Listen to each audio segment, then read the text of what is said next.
JD 반스는 황금 시간대 인터뷰에 나가 어려운 질문을 예상했지만 진행자가 트럼프를 모욕하자 그의 대응은 스튜디오 전체를 침묵에 빠뜨렸다. 스튜디오의 눈부신 조명이 JD 반스 상원의원과 인터뷰어를 갈라놓은 매끈한 유리 테이블에 반사되었다.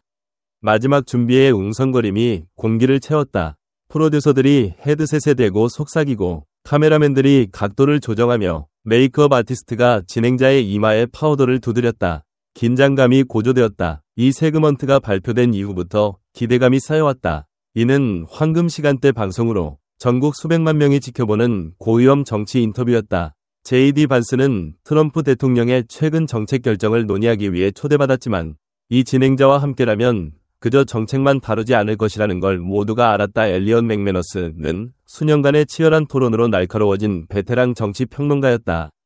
그는 트럼프와 그의 지지자들을 자극하는 신랄한 발언으로 경력을 쌓아왔다. 그의 시청자들은 대립을 기대했다. 트럼프의 충실한 동맹자인 반스가 그 자리에 앉아있으니 그 기대는 곧 현실이 될 터였다. 텔레프롬프터의 카운트다운이 0에 도달했고 빨간불이 깜빡였다. 반스 상원의원, 나와주셔서 감사합니다. 맥매너스가 부드럽고 연습된 목소리로 시작했다. 날카로운 네이비 슈트를 입은 반스는 짧게 고개를 끄덕였다. 초대에 감사합니다. 형식적인 인사는 오래가지 않았다. 맥매너스가 살짝 몸을 앞으로 기울이며 손을 책상 위에 깍지 끼고 본론으로 들어갔다. 바로 시작하죠. 트럼프 대통령은 많은 이들, 심지어 당신 당내에서도 극단적이라고 여겨지는 정책을 밀어붙이고 있습니다. 비판자들은 그가 국가의 안녕보다 개인적 충성을 우선시한다고 말합니다. 당신은 계속 그를 옹호해왔죠. 왜입니까? 말투는 전략적이고 날카로웠다. 반스는 이런 상황에 익숙했다. 미디어가 무대를 어떻게 설정하는지 알고 있었다. 그는 침착함을 유지하며 대답했다. 저는 대통령을 지지합니다. 그의 정책이 효과를 입증했기 때문입니다. 경제 성장, 국제 문제에서 강경한 태도, 미국 노동자를 최우선으로 고려하는 노력을 보았습니다. 그게 수백만 명이 그에게 투표한 이유입니다. 맥매너스는 코로 숨을 내쉬며 얼굴에 회의적인 표정이 스쳤다. 하지만 그 대가는 무엇입니까? 적어도 절반의 미국인이 그를 민주주의에 대한 위협으로 보고 있다는 걸 아시죠? 반스의 턱이 굳어졌지만 그는 차분함을 잃지 않았다. 민주주의에 대한 위협이라는 표현은 요즘 자주 쓰이죠. 하지만 민주주의가 국민의 의사를 듣는 것이라면 트럼프가 그의 비전을 믿는 사람들 덕분에 당선되었다는 사실을 무시할 수 없습니다. 선거는 그렇게 작동합니다. 맥매너스는 멈추지 않았다. 그는 고개를 기울이며 목소리에 거의 조롱에 가까운 뉘앙스를 담았다. 그렇게 말하지만 솔직히 트럼프 지지자들은 충성심 때문에 나라를 희생할 준비가 된 게 아닌가요? 그 말이 나오자마자 분위기가 완전히 바뀌었다. 더 이상 캐주얼한 주고받기나 차분한 토론이 아니었다.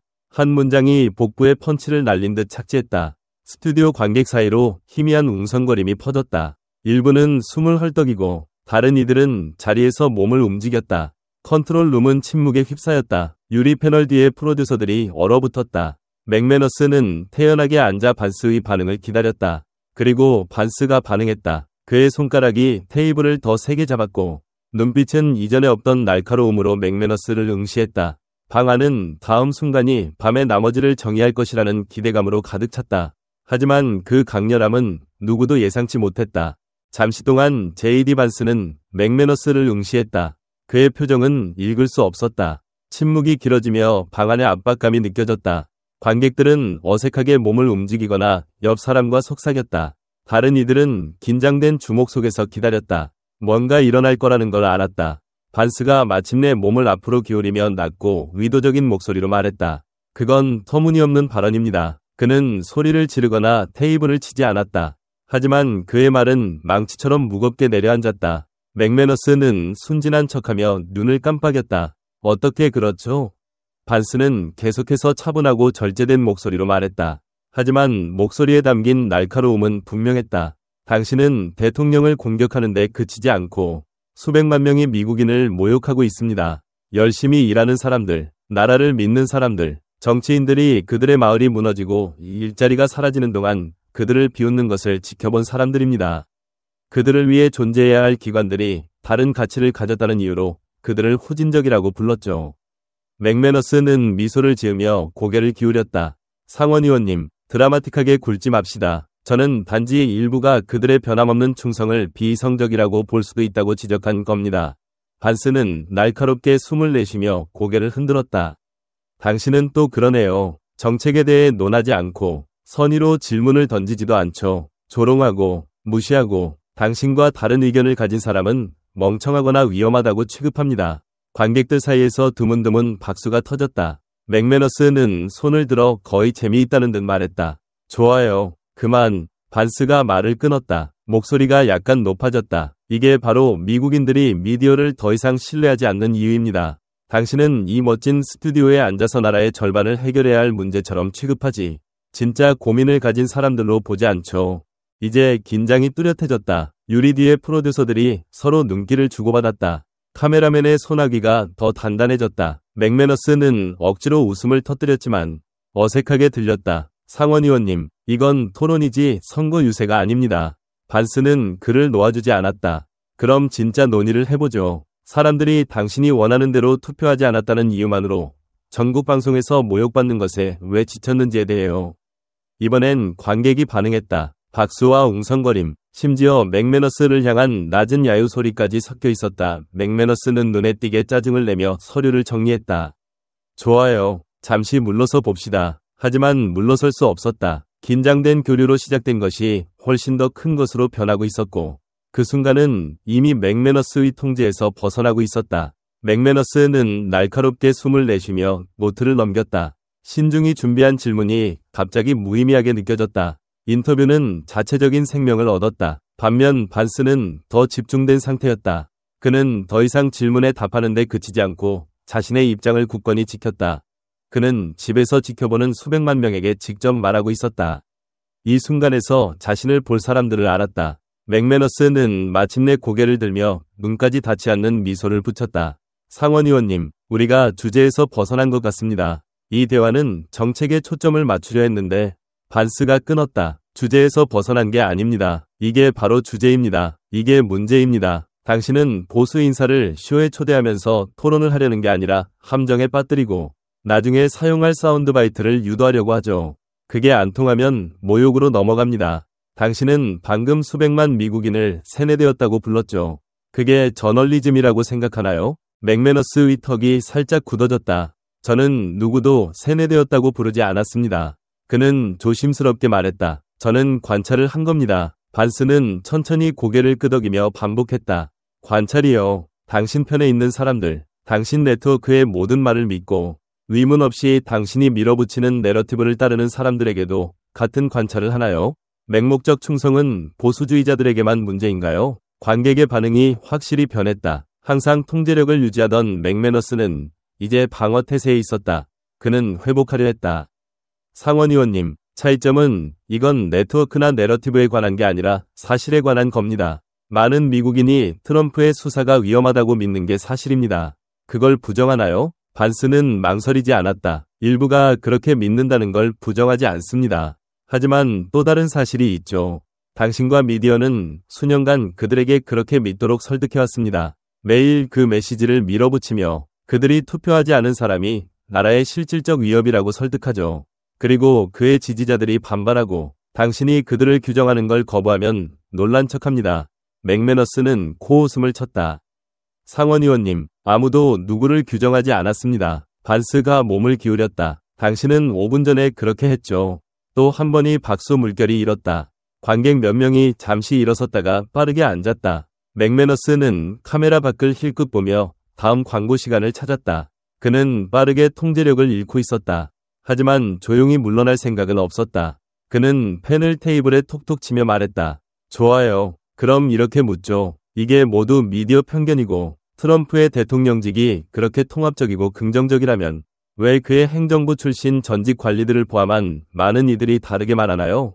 반스는 눈도 깜빡이지 않았다. 워싱턴은 원칙보다 자신의 지위를 더 중시하는 사람들로 가득하기 때문입니다. 이건 트럼프에 관한 게 아니라 그가 시스템을 뒤흔들었다는 겁니다. 그는 게임을 바꿨고 정치인, 관료, 미디어 인사들 중 옛 게임을 좋아했던 많은 이들이 그걸 되찾고 싶어 합니다. 맥매너스는 억지로 웃음을 터뜨렸지만 이번엔 더 약하게 들렸다. 그러니까 트럼프와 그의 지지자들을 제외한 모두가 거짓말을 하고 있다는 건가요? 반스는 그를 쳐다보며 말했다. 아니요. 하지만 거의 모든 것에 대해 틀렸던 같은 사람들이 다시 우리를 신뢰하길 기대한다면 제가 회의적인 게 용서받아야겠죠. 이번엔 관객이 폭발했다. 더 이상 반신반의 웅성거림이 아니었다. 실제 환호였다. 맥매너스는 넥타이를 고치며 이번 라운드에서 졌다는 걸 깨달았다. 하지만 이건 끝이 아니었다. 스튜디오 밖에서 더 큰 일이 벌어지고 있었다.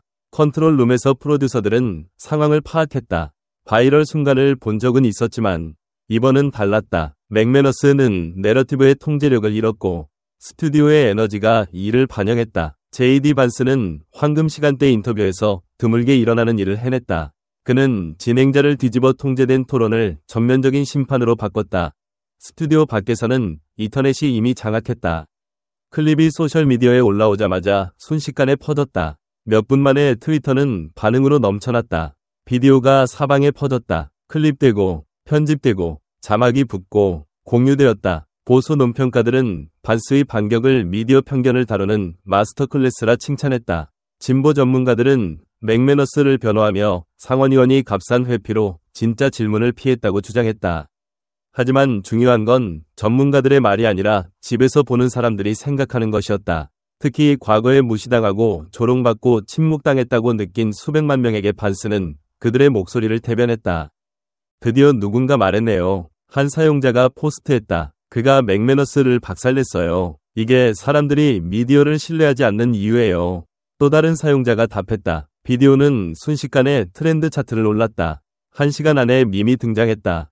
반스의 진지하고 흔들리지 않는 표정이 액션 영화 포스터에 포토샵으로 붙여졌고 흔들리지 않은 남자, 나, 다시 말해봐. 감히 같은 캡션이 붙였다. 심지어 주류 네트워크들도 이를 다룰 수밖에 없었다. 일부는 이를 축소하며 불쾌한 교류라고 불렀고 다른 이들은 정치적 분열의 증거로 프레임했다. 하지만 어떻게 돌려 말하든 한 가지는 분명했다. 이 순간은 신경을 건드렸다. 맥매너스의 네트워크가 공식 클립을 유튜브 채널에 올렸을 때 댓글 섹션은 이미 전쟁터로 변해 있었다. 맥매너스가 라이브로 폭로당했네요. JD 반스가 완전히 맞아요. 미디어의 편견이 통제불능이에요. 이게 우리가 정직한 대화를 나눌 수 없는 이유예요. 부족주의가 너무 심해요. 트럼프를 지지하지 않는 사람들조차 한 가지 핵심 포인트에 동의했다. 미디어는 중립적이지 않다. 상황이 더 혼란스러워질 수 없을 때 또 다른 일이 일어나 모든 걸 새로운 수준으로 끌어올렸다. 뉴스룸 내부는 긴장으로 가득했다. 임원들은 문을 닫고 회의를 하며 영상을 검토하고 온라인 반발을 읽으며 후폭풍을 통제하려 했다. 맥매너스의 인터뷰는 논의를 불러일으킬 것으로 예상되었지만 이런 식은 아니었다. 고위 인사들로부터 전화가 걸려왔다. 일부는 분노했고 다른 이들은 네트워크의 신뢰도에 어떤 영향을 미칠지 우려했다. 광고주들이 질문을 시작했다. 아직 후원을 철회하지는 않았지만 분명 불안해했다. 최악은 클립이 인터뷰 자체보다 더 커졌다는 점이었다. 더 이상 JD 반스에 관한 이야기가 아니었다. 신뢰, 편견, 주류 미디어가 정치 담론에서 더 이상 정직한 심판이 아니라는 인식에 관한 이야기였다. 네트워크는 빠르게 행동해야 했다. 정오가 되자 공식 성명을 초안했다. 지난밤 JD 반스 상원의원과 엘리엇 맥매너스의 인터뷰는 중요하고 때로는 격앙된 대화를 불러일으켰습니다. 우리는 저널리즘의 진실성에 대한 약속을 지지하지만 일부 시청자가 토론의 일부가 우리 플랫폼에 기대되는 균형과 중립성을 유지하지 못했다고 느꼈을 수 있음을 인정합니다. 우리는 정치적 관점 전반에 걸쳐 열린 존중하는 대화를 촉진하는 데 헌신하겠습니다. 이는 사과가 아닌 신중하게 쓰여진 모호한 성명이었다. 맥매너스를 버리지 않으면서 비판을 무마하려는 의도였다. 하지만 아무도 이를 받아들이지 않았다. 네트워크의 트위터 포스트 아래 댓글 섹션은 가혹했다. 그러니까 편견이 있었다는 걸 인정하지만 진심으로 사과는 안 하시는 거네요.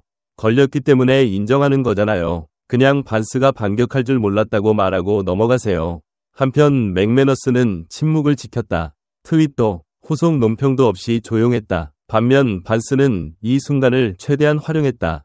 24시간 내에 여러 보수 토크쇼에 출연했다. 모든 진행자가 그 교류에 대해 논하고 싶어 했고 반스는 대화를 이어가는 데 기뻤다. 미디어가 그렇게 중립적이라고 확신한다면 누군가 그들을 지적할 때 왜 항상 패닉에 빠지죠? 한 세그먼트에서 그가 물었다. 진행자가 고개를 끄덕였다. 역할이 뒤바뀌는 걸 좋아하지 않죠. 반스가 이어 말했다. 정확히 그렇습니다. 그리고 저만 그렇게 보는 게 아니에요. 이 순간이 공감을 얻은 이유죠. 저보다 더 큰 문제입니다. 사람들은 다르게 생각한다는 이유로 문제가 있다고 지목받는데 지쳤습니다. 그의 말이 울렸다. 인터뷰는 그에게 실수가 아니라 정의적인 순간이 되었다. 미디어 적대감에 맞선 강렬한 바이럴 디스플레이였다. 하지만 반스의 프로필이 커지면서 네트워크는 손해 통제를 멈추지 않았다. 비공개적으로 맥매너스는 반발을 해결하라는 압박을 받았다. 그의 신뢰도가 타격을 입었고 네트워크는 내러티브의 통제력을 되찾아야 했다. 질문은 그가 실제로 잘못을 인정할지 아니면 상황을 더 악화시킬지였다. 엘리엇 맥매너스는 의자에 뻣뻣하게 앉아 스튜디오 조명이 그를 비추며 자신의 세그먼트를 준비했다. 이번엔 인터뷰어가 아니라 질문을 받는 입장이었다. 그는 이런 상황에 익숙하지 않았다. 수년간 대화를 통제하고 내러티브를 형성하며 톤을 설정해왔지만 이제 내러티브는 그의 손에서 벗어났다. 되찾을 방법은 없었다. 네트워크는 그에게 선택권을 주지 않았다. 반발이 너무 강했고 임원들의 압박은 부인할 수 없었다. 그는 공개적으로 일어난 일을 다뤄야 했다. 텔레프롬프터가 돌아갔다. 많은 분들이 아시다시피 어젯밤 JD 반스 상원의원과의 인터뷰가 격렬한 논쟁을 불러일으켰습니다. 맥매너스가 조심스러운 목소리로 말했다. 저는 그 대화에 대해 반성하고 그것이 불러일으킨 강한 반응을 인정하고자 합니다. 그의 시청자들은 기다렸다. 일부는 사과를, 다른 이들은 변명을 기대했다. 맥매너스는 숨을 들이쉬었다. 저는 결코 시청자를 소외시키거나 누구의 정치적 신념을 무시하려는 의도가 없었습니다. 제 말이 무시하거나 불공정하다고 느껴졌다면 유감입니다. 저는 강하지만 공정한 저널리즘에 헌신하며 앞으로도 어려운 질문을 계속 던지겠습니다. 이는 신중하게 준비된 응답이었다. 진정한 사과도 편견 인정도 없었다. 네트워크가 응답했다고 말할 수 있을 만큼만 담았다. 하지만 스튜디오 밖에서는 아무도 이를 받아들이지 않았다. 소셜미디어에서 반응은 즉각적이었다. 보수주의자들은 그 성명을 조롱했다. 번역, 제 편견을 알아차린 것에 대해 미안합니다. 다른 이들은 이를 손해 통제가 아닌 책임 회피라고 비난했다. 반스 지지자가 아닌 사람들조차 이를 꿰뚫어 봤다. 이건 사과가 아니라 문제를 덮으려는 시도였다. 세그먼트가 방송되자마자 클립으로 잘려 가혹한 논평과 함께 재게시되었다. 몇 시간 안에 이야기는 다시 바뀌었다. 이번엔 맥매너스 자신에게로였다. 그의 신뢰도는 영구적으로 손상되었을까? 한편 JD 반스의 기세는 계속 커졌다. 그의 바이럴 순간은 사그라지지 않고 확장되었다. 인터뷰 요청이 그의 인박스를 가득 채웠고 소셜미디어 팔로워가 급증했다. 더 중요한 건 그가 촉발한 대화가 사라지지 않았다는 점이다. 이건 단순한 TV 토론이 아니었다. 더 깊은 문제였다. 사람들은 내려다보이고 라벨링되고 조롱받고 무시당하는 데 지쳤다. 반스는 그 좌절에 목소리를 부여했다. 사람들이 그와 동의하든 아니든 대화는 사라지지 않았다. 이 순간은 상징이 되었다. 질문은 이제 이것이 어디로 이어질지였다. 며칠이 지났지만 그 인터뷰의 불길은 꺼지지 않았다. 모든 주요 뉴스 매체가 이를 다뤘다. 일부는 비난했고 일부는 칭찬했지만 모두 한 가지 진실을 인정했다. 이 순간은 신경을 건드렸다. 한때 흔들리지 않는 정치 저널리즘의 목소리로 여겨졌던 맥매너스는 이제 지워지지 않는 오점을 남겼다. 그는 더 이상 단순한 진행자가 아니었다. 그는 자신의 쇼에서 통제력을 잃은 사람이었다. 네트워크 내부에서 임원들은 불안했다. 논란이 지나가길 기다리는 그들의 평소 접근법은 통하지 않았다. 초점을 다른 곳으로 돌리려 할수록 사람들은 계속 이를 끄집어냈다. 일부 광고주가 조용히 거리를 두기 시작했다. 캠페인을 일시 중지하고 파트너십을 재평가했다. 네트워크는 아직 위기에 처하지 않았지만 경고 신호가 깜빡이고 있었다. 반면 JD 반스는 번성했다. 그는 더 이상 황금 시간대 쇼의 게스트가 아니었다. 그는 정치적 세력이 되었다. 그의 팔로워는 폭발적으로 늘었고 그의 목소리는 그 어느 때보다 컸다. 그 바이럴 순간을 이끈 메시지는 공감되었다. 논쟁은 실제로 JD 반스나 엘리엇 맥매너스에 관한 것이 아니었다. 훨씬 더 큰 문제, 미국 담론의 깊은 분열에 관한 것이었다. 사람들은 그 순간에서 자신을 보았다. 보수주의자들은 미디어가 그들을 침묵시키려 했던 기계에 맞서 내려다보이는 것을 거부하는 사람을 보았다. 트럼프를 특별히 지지하지 않지만 미디어를 신뢰하지 않는 독립 및 중도파들도 반스의 주장에 고개를 끄덕였다. 심지어 미디어 편견을 인정하지 않는 주류 내러티브에 지친 일부 진보주의자들도 맥매너스 가선을 넘었다고 인정했다.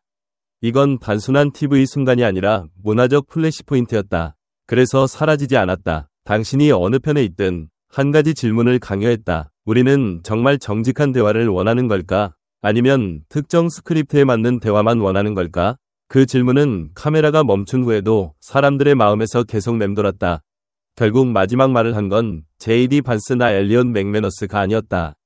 미국 사람들이었다. 이런 순간은 그냥 일어나는 게 아니다. 뭔가를 드러낸다. 그 인터뷰는 한 정치인이나 진행자에 관한 것이 아니었다. 신뢰, 권력, 누가 내러티브를 통제하는지에 관한 것이었다. 이제 질문은 당신에게 있다. 정치 토론이 공정하다고 믿나요? 미디어가 모든 목소리를 동등하게 다룬다고 생각하나요? 아니면 이런 순간이 일부 의견은 항상 무시되도록 의도되었다는 걸 증명하나요? 댓글로 당신의 생각을 알려주세요. 대화를 나눠봅시다. 그리고 잡음을 뚫는 더 많은 이야기를 원한다면 구독을 잊지 마세요. 진실이 나오기도 전에 내러티브가 형성되는 세상에서 당신은 온전한 이야기를 들어야 합니다.